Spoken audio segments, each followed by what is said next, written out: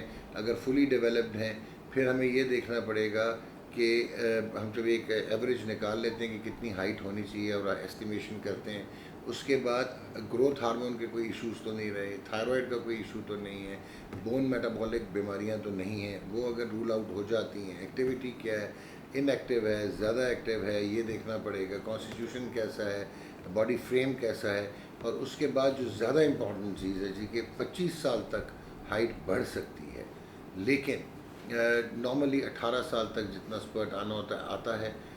کچھ انڈیویجولائزڈ optimised responses ہوتے ہیں، کچھ کے 20 سال 21 سال کے عمر میں بھی لڑکے 3 4 انچ بڑھ جاتے ہیں، لیکن آپ کو ایک حوصلہ دوں گا کہ 5 فٹ 4 انچز جو ہائٹ ہے میل کی، وہ شاید ایکسیپٹیبل ہے کہ آرم فورسز میں جانے کے لیے، اس کا مطلب ہے کہ وہ ایک ایکسیپٹیبل ہائٹ ہے۔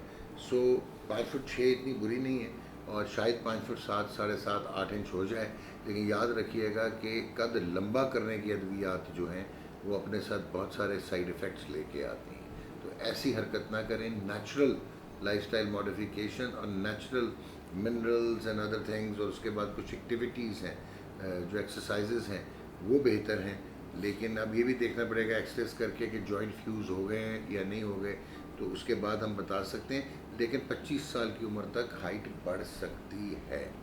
جناب آگے چلتے ہیں جی۔ بلال مقصود صاحب ہیں، گائنوکومیزیا۔ بلال صاحب اوبیسلی جو آپ نے گائنوکومیزیا کے بارے میں پوچھا، I have to deal with it because I am a qualified endocrinologist. اب ہمیں یہ دیکھنا پڑے گا کہ گائنوکومیزیا ہارمونل ہے، ادویات کی وجہ سے ہے، فیملیل ہے، جینیٹک یعنی کہ اب خاندانی طور پہ ہے، موٹاپے کی وجہ سے ہے۔ سو وی ہیو ٹو آئیڈینٹیفائی اور ٹیسٹ کرانے کے بعد ہی ہم آپ کو بتا سکتے ہیں کہ گائنوکومیزیا کیا ہے۔ پھر اگر ہارمونل ہو تو ہارمون ٹریٹمنٹ سے بھی گائنوکومیزیا کو کم کیا جا سکتا ہے، اگر سسٹ ہو یا کچھ اور مسائل ہوں تو اس میں پھر obviously surgical integrated team effort ہوتی ہے کہ سرجن انوالو ہو جاتا ہے، آپ کو شاید سرجری بھی کرانی پڑتی ہے، تو پہلے ریزن پتہ ہونا چاہیے کہ گائنوکومیزیا ہے کیوں۔ And then we move on to جی، یہ مہندر بجاج صاحب ہیں، یہ کہتے ہیں جی 7 ایئر سے ڈائبٹیز ہیں ان کو جی، اور مکسڈ انسولن لے رہے ہیں یہ، اور ان کا ویٹ گین ہو رہا ہے۔ اوبویسلی جی آپ کو جانا پڑے گا، مجھے نہیں پتہ کہ آپ کہاں سے ہمیں لکھ رہے ہیں مہندر بجاج جی، لیکن امپورٹنٹ یہ ہے کہ مکسڈ خود ویٹ گین کراتی ہے۔ So you have to get back to your endocrinologist, diabetologist, جن کو آپ بتائیں کہ آپ کو انسولن کی وجہ سے ویٹ گین ہو رہا ہے۔ اتنا بتا سکتا ہوں کچھ ادویات ہیں اینٹی ڈائبیٹک ڈرگز لائک میٹفارمن جو ویٹ کم کرتی ہیں، کچھ GLP-1 ایگنسٹ آئے ہوئے ہیں جی، جو کہ اوبیسلی ویٹ کم بھی کرتے ہیں اور آپ کی شوگر کو انسولن سینسٹائزیشن کو بھی بڑھاتے ہیں، اور اس کے علاوہ جو ہے کچھ انسولنز بھی ہیں جو ویٹ نیوٹرل انسولن ہے، جو کہ جس میں انسولن ڈیٹامر ہے، جو ڈیٹامر انسولن ہے وہ بھی ویٹ نیوٹرل ہے، وہ ویٹ گین نہیں کراتی۔ تو آپ ہمارے پاس پہنچ جائیں، اگر آپ پاکستان اور اسلام آباد میں ہیں، ہمارے پاس نہیں آپ پہنچ سکتے، اگر آپ ملک سے باہر ہیں تو آپ کسی بھی ڈائبٹالوجسٹ کے پاس چلے جائیں۔ اور یہ تھے جی سوالات، اور یہ میری پروڈکشن ٹیم جو ہے نا، انہوں نے کی میرے ساتھ زیادتی، اتنے سارے سوالات دے دیے، بٹ آئی ہوپ جی کہ you have understood and you have take the message as well taken. اللہ بہت خیال رکھیں، اجازت دیجیے، اللہ حافظ۔